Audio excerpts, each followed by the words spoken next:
Yo, what's going on, everybody? Episode 3 of Valley Talks. We're here with the voice of the Phoenix Suns, Kevin Ray. Kevin, welcome. How we doing?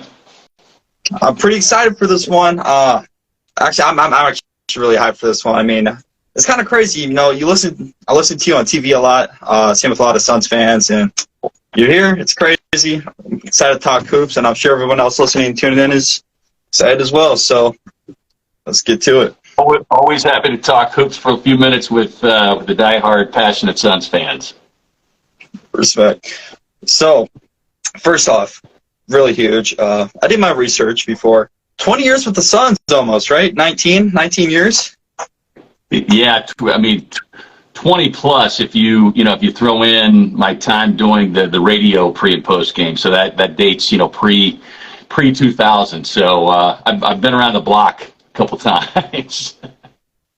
With commentating the Suns and stuff, what's your favorite moment? I mean, just throwing you in the spotlight right now. What's your favorite moment you've called in a game? Oh, that I've called? Probably I would have to say two. One, ironically, being, even though it was in the bubble, getting to call Book's game winner against the Clippers when he was just completely suffocated by, two of the best defenders, Paul George and Kawhi Leonard. And then, second would probably have to be last year with Chris, where he went perfect from the field and, NBA record for a guy who's 36, 37 years old. It was just an absolutely remarkable feat. And, you do it in a closeout game. So those would be the two that stand out, just because there have been some big, regular season games getting to call that are fun. But anytime we get to call playoff games, and unfortunately we only get to do, one round, those are the ones that tend to stand out.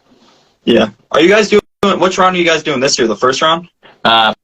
First round is all we get to do. Yeah, and that's just it's just a league contract issue. The networks, with the money that they pay, get all the really good stuff, which is unfortunate. You get to do most all the games all season long, and just when the games are really escalating and becoming that much more important, we're kind of relegated to the sideline. So. With the first game being on Sunday, what are you looking for in this matchup between the Suns and Clippers? Yeah, I think first and foremost for the Suns, it's being able to continue that continuity, that short stretch of continuity that we got with everybody being healthy. Yeah. And I don't look for that to change. I think that the guys who we expect to play a high level of basketball will, and that being, Devin Booker, Kevin Durant, Chris Paul, and and DeAndre Ayton. Look, I think that DeAndre, for all the talent that Suns team has, DeAndre has a chance to really put his fingerprint all over this series. And this is a moment that, when you're a max contract guy, that's what you got to do. Right. A lot of people have been talking about the Suns bench and concerns with that. And honestly, going into this series, I don't see it. I think our bench is definitely proved what we got to do. I mean, especially with the addition of Terrence Ross, I'm really excited getting TJ Warren back. I don't know why people are really concerned about the Suns bench. I know sometimes we can get a little sloppy out there, but yeah. Well, I think what people tend to forget is, when you get into the playoffs, the starters' minutes are all going to expand. I mean, you saw Kevin Durant in that last game that he played against Denver when he looked at the score sheet and saw 40 minutes. I mean, that's what he wants to be around, around 40 minutes. Now, granted, foul issues and just kind of how the game flows will ultimately dictate that. One, Kevin is not a guy that generally gets in any kind of foul trouble. So it's really how the game flows. I wouldn't expect him to play much less than, 40 minutes. Yeah. So you factor that in. Same thing with Devin Booker and even Chris Paul. I know people are still kind of cringing from the last couple of seasons with Chris and the wear and tear. But one, the volume of games that he missed this season, and then two, you look at how much off the ball he played the last 25 games. And so Chris, not have the miles on that personal odometer that he did this time a couple of seasons ago. So, the bench will be important, but these guys aren't going to be playing 15 to 20 minutes in any of these games, barring, a blowout, a runaway, either way. Yeah.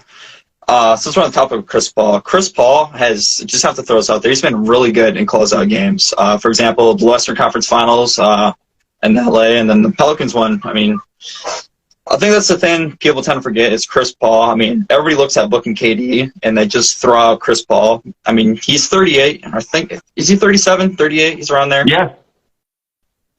And, I mean, it's Chris Paul still. His IQ is amazing, incredible. And I don't know why people kind of throw him out there. It kind of makes me mad in a way. It's like, it's Chris Paul. I mean, he's the greatest point guard, one of the greatest point guards ever touched the game. People will generally, want when a team loses, people want to find a target. They want to find kind of a scapegoat. And, I think Chris, with his playoff shortcomings before he arrived at the Suns, look, injuries happen to guys. And, this guy has been as durable and ready to play as anybody in league history. He's not a guy that is looking for load management time. Yeah. So, yes, has he had games where he's not performed up to par? Sure. But what player that's played the number of minutes and number of games and number of big games hasn't a time or two? I think at the end of the day, Suns fans will hopefully, when Chris, hangs him up, will remember him as, one of the greats to ever pull on a Suns jersey. And then, I just try to remind fans that, we've been pretty blessed and fortunate when you consider through Suns history, just the point guards that we've had the privilege of getting to watch. So, just take off the criticism goggles and enjoy and appreciate and respect what you're getting to witness on a nightly basis. Yeah. What are your thoughts on the Dallas Mavericks not making the playoffs? I know there's you guys kind of talked about it a little bit. It's a real shame, Cash. I spent a couple of sleepless nights over the weekend, so I'll leave it at that. There's no sense that the Suns fans have the receipts. They're still playing. Those guys you mentioned are not. So there's no reason to, at least for me, as EJ and I said the other day, Suns fans can have at it. We'll just enjoy from afar. Kevin Durant, the first player in NBA history to go 55, 40, and 90. I think from the field shooting, which that's pretty incredible. Especially, I think he's only played 49 games this year too. On top of that, he's won 27 of his last 29 games. Cool. If you go back to his time with Brooklyn before the injury, he's won 27 of his last 29 games. Oh. That's pretty crazy. So the numbers and his play, his impact speaks for itself. You look at Book was having his greatest statistical season ever, and we say that every single year with Book. But then when KD got here, those numbers were elevated even more. So it just speaks to the basketball savant that he is, and how great he makes everybody else around him. And it's why this team didn't skip a beat when he got here, because he's a guy that can really fit in with just about any kind of offense, any kind of system. But this system in particular lends itself to his skill set. A couple things. I've heard a lot of people talk and chat about this on Twitter. A lot of people are saying that the Suns aren't really letting KD play like KD. There's sometimes where Kevin Durant will go off to the corner and kind of hide for a couple of possessions, and it's just not, on the ball, just being active with it. I just want to know what your thoughts are on with that. I mean, look, people will try to find and poke holes into, a team's role for certain players. Look, we're talking about 8 games, so I'm not sure. I'm not sure what they expected the Suns to roll out and reveal. I promise you, KD will make the full impact that he is capable of and able to make here in the postseason. Yeah, Kevin Durant, especially, I'm kind of excited in a way that he's only played 8 games for us, because a lot of teams aren't going to have that film with the full Suns squad together. 8 games isn't really enough to, put a few points on, what to look for coming in the playoffs, too. This team's going to be a whole different monster. Yeah, no doubt about it. I mean, it's, the thing I remind Suns fans is that there are no easy paths for anybody. Right, yeah. If we learn nothing through the regular season, it is that you look at the logjam that was the entire Western Conference. I mean, from 1 to 12. I mean, even 2 teams that didn't make the playoffs, right, they've been fully healthy and not had some bumps and hiccups. It's the kind of parity that that Adam Silver is jumping with joy about there in the New York office. Right. There is no easy path. This is, even without Paul George, this is still a very talented and deep Clippers team. Yeah. And the Suns will have to play their best to get through them. Right. A player I'm looking for in the Clippers to really just go out, Russell Westbrook. I think he's going to be a guy that's going to come in there. Westbrook gives 100% every night. I think he's going to be a real wild card for the Suns to deal with. Russell Westbrook is a guy, and we had this conversation on the telecast the other day, and I thought it was perfect timing because Monty brought it up, because Monty, having spent time with Russell when he was in Oklahoma City, but the amount of slander that people have thrown at Russell Westbrook, and the call it what it is. It was a failed experiment there in Los Angeles, but I think if you were to talk to him privately, Russ would certainly take his share of accountability. But at the same time, the Lakers also have to be held accountable for the way they used him and the personnel that they had around him. This guy, I mean, he is a former league MVP, and Monty used the word marginalized, and it's true. The way people have tried to cut him down. I mean, he is still an elite player. You look at the Russ who's played since he got to the Clippers, and it's more like the old Russ. They're letting him do the things that he is, best suited to do, and he can get downhill and put pressure on defense, and the Suns will have to be, tied together defensively to try to slow him down.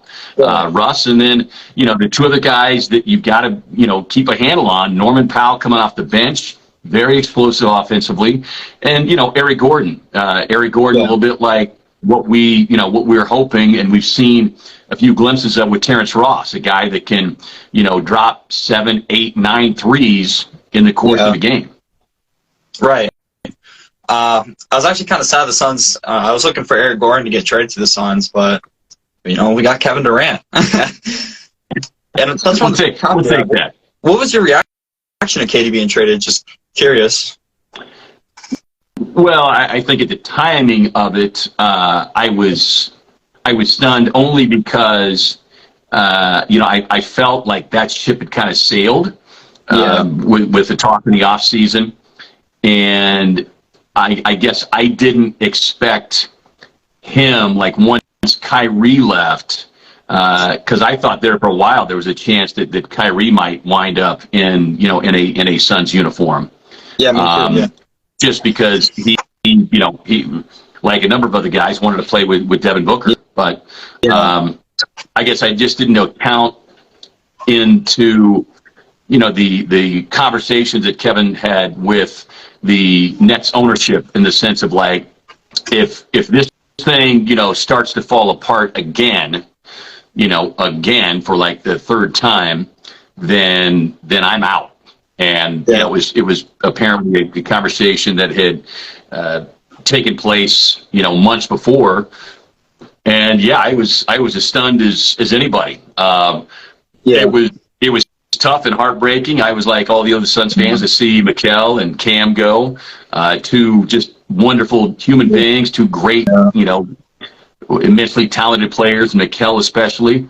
But you know, when you're looking to land elite Hall of Fame talent, you know, you've got to give up a fair amount of talent. And look, it speaks to just how talented Mikal and Cam are, that the Nets wanted them before they were going to allow KD to head out the door. Yeah. With Cameron Johnson becoming a free agent this season, do you think the Suns will try to, you know, revisit him, try to bring him back in the Suns uniform, possibly? We'll see. You know, he'll be a restricted free agent, so he'll have an opportunity to, or, you know, the Nets would have an opportunity to potentially match anything. You know, Cam will definitely have suitors, and we'll see if the Suns, you know, jump in the mix as well. It will be, you know, depending on the outcome of this season when it's all said and done. It will be an active off season for this organization for sure. What do you think with the point guard situation, especially Suns win the championship this year? Chris Paul, I'm assuming, would retire. I don't see why I mean, maybe he comes back, tries to get another championship, but what do you think the Suns do? Do they revisit Kyrie Irving, maybe Trae Young and trade? You know, the Kyrie situation, I think, would be off the table. I mean, you're talking about a guy who's going to demand, again, max contract. You've already got Book on a super max. You've got D on a max. You got the money that you're paying Kevin Durant. I mean, it's a team that's already pretty top heavy as it is. So I think a contract like that would be out of the question. Yeah, I think there's still too many questions to be answered, not the least of which is, you know, is this season going to end in a championship? Because a championship changes the complexion of a lot of things. And maybe the willingness to spend even more money. So I'd be remiss to try to forecast anything right now, because that particular crystal ball is a little too cloudy. Yeah. I'm gonna circle back here a little off topic.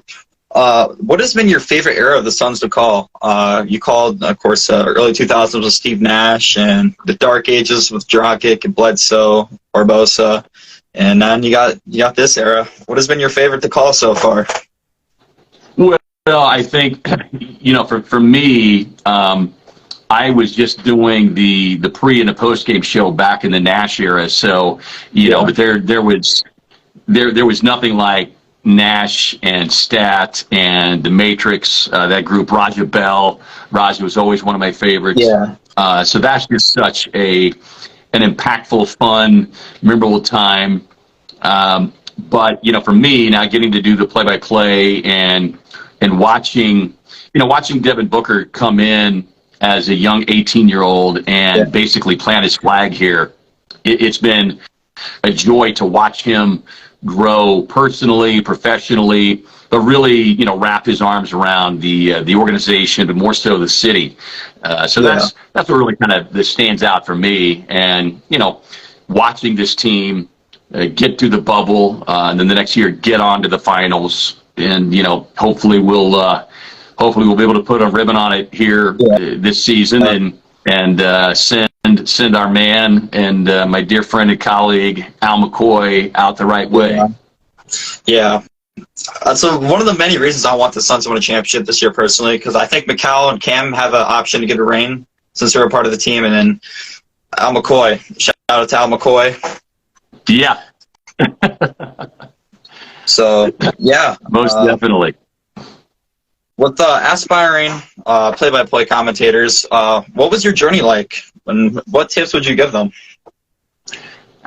Mine was a very long, circuitous journey. Mine was not a quick ascension, you know, and that's what people have to recognize and understand, is everybody's path to their goal is different. You know, some are, you know, meteoric rises, and some are not. Mine was not. Would I have preferred it to be much quicker than it was? Yeah, but part of the trade-off for me was once I lived in Phoenix for 5 or 6 years, I didn't want to go anywhere else. Right. I had a couple of options to move, to go elsewhere to continue that pursuit, but it was a decision I made at the time. I had a young family, and I loved Phoenix, loved Arizona, and didn't want to see that end.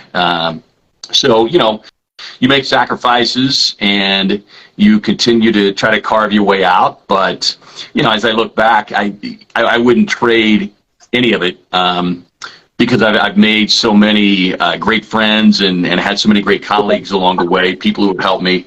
And, that's my only advice is be prepared to make sacrifices, but be prepared to know that your journey is not going to be identical to the next guy. And understand this business, not unlike any other business, there are things that are fair, there are things that are not fair. Yeah. And you just have to deal with them and, work hard, be a good person, be willing to listen, be willing to ask questions, and, just continue to hustle. I mean, that's kind of been my motto for a lot of years. It's just, hustle and grind, and eventually you'll get there.